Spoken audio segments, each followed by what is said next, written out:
If you find that you easily slouch or lack the ability to maintain an upright posture throughout the course of the day, then listen up. Located on either side of your spine lie the important musculature of the Erector Spinae. When well developed, they appear almost as two guy wire systems that help to support your spine and structure. Due to lifestyle factors, injury, poor patterning, or even trauma into the area, they can often be underdeveloped or inconsistent in their tension throughout the spine. If you deal with back pain, shoulder pain, or just want to appear more upright on a day-to-day basis, then this video will be for you. We're going to walk through some of the common reasons as to why this muscle is commonly underdeveloped in most people, and what it is that you can do about it to improve this tension relationship and integrate it with your entire body. Let's get into it. So when it comes to Erector Spinae tension, and there being either a lack of tension or a inconsistent distribution of tension,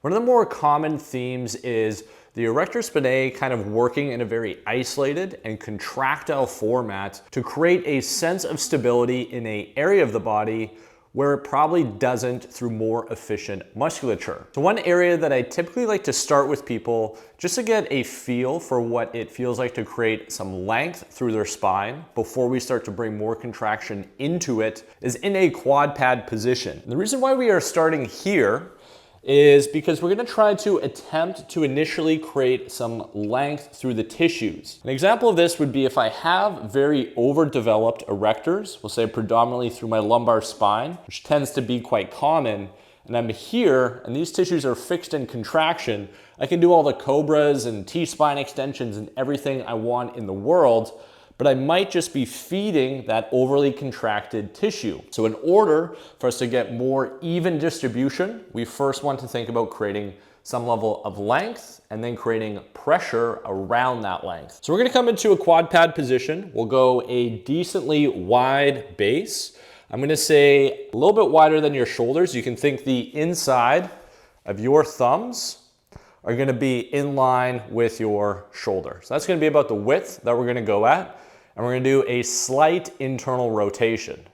Now, Mark, why are we doing an internal rotation? The reason why we're doing that is because we're gonna try to bring some integration into the shoulders while we create length through the erectors with some pressure. So we're gonna go into this wide base. I'm gonna go into a small bend of my elbows. And the intent with this bend of the elbows is that I am doing so without losing the stability in through my shoulder. So I'm not going here.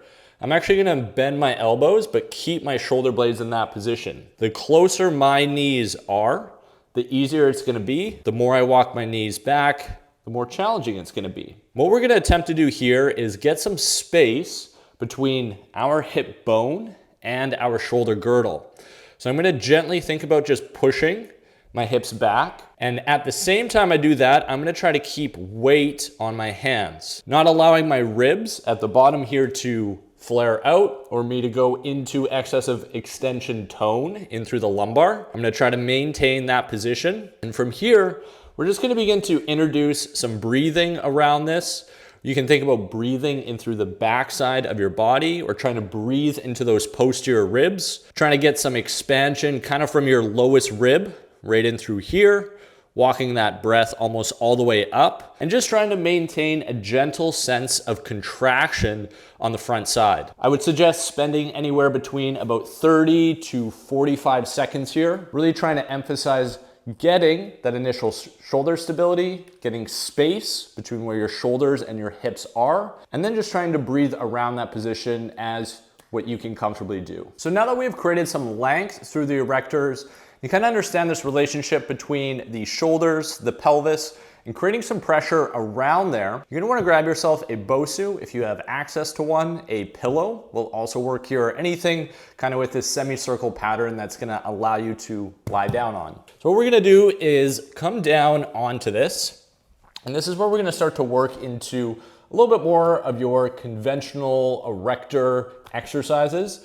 We are gonna be doing some extension here, but it's gonna be with a little bit more intention than what I have seen elsewhere online. So what we're gonna initially do is almost get ourselves into a plank position. So I'm gonna be getting my shoulders set. I'm gonna think about my lumbar, or where my sacrum is, and I'm kind of imagining this line between my tailbone and the base of my head. And I'm thinking about these two tissues on either side of my spine, which are the Erector Spinae, the focus of this video. What we're gonna do is just kind of envision that line to start with while we're here. And we're gonna think about there being a consistent line of tension that's gonna start to build through those tissues as we start to offset weight from our hands onto our belly to support this phase of extension. So I'm gonna get myself set. You can cycle through a couple breath cycles here just to kind of build out this structure. What we're gonna do is slowly start to lift weight off the arms. But as we do so, we're gonna be mindful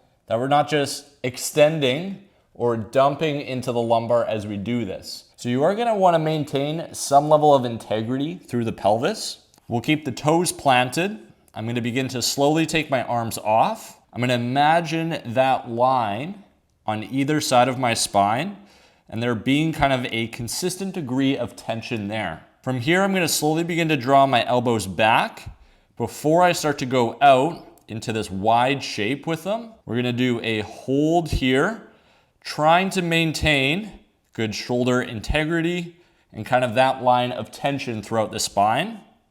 We can let the arms come back down and we'll take a short break. And for our last exercise on how to improve your Erector Spinae strength so you can stand a little bit more upright or sit a little bit more upright, is we're gonna work through some pendulum swings. So for this, you will have to be somewhat adept at being able to capture a hinge position at the bottom and stand up with that. I'll link some videos that you can go to that I have done on that specific movement. So if you're not familiar with that, start there. But if you are, great. And what we're gonna do is work on a arm swing coming back, and then we're gonna stand up tall into extension. Now we're gonna think about just taking our arms overhead. I'm not gonna be thinking so much about reaching back this way.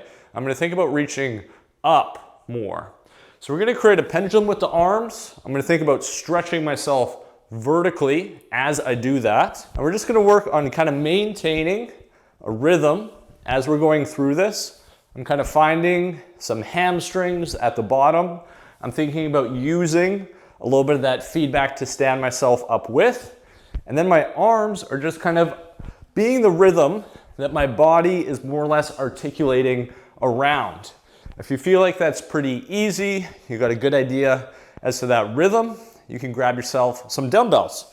So I'm gonna grab just some light dumbbells. You can go as heavy as you want, but for this demonstration, I'm gonna be using some 10s.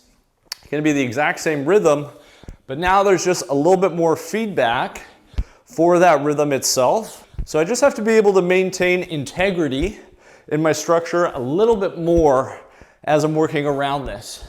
I'm really thinking about finding the hips at the bottom, and I'm taking all the principles of getting that length from our first exercise on the reach and trying to think about the erectors on either side of the spine, kind of that zipper effect from the bottom of my pelvis all the way to the top of my head.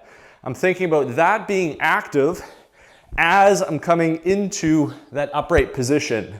And it's almost as if I'm going into extension vertebrae by vertebrae. I'm really trying to feel into what does that sensation feel like and how can I find that as I start to work a rhythm around it. What I would suggest here is go through this for anywhere between 10 to 15 reps.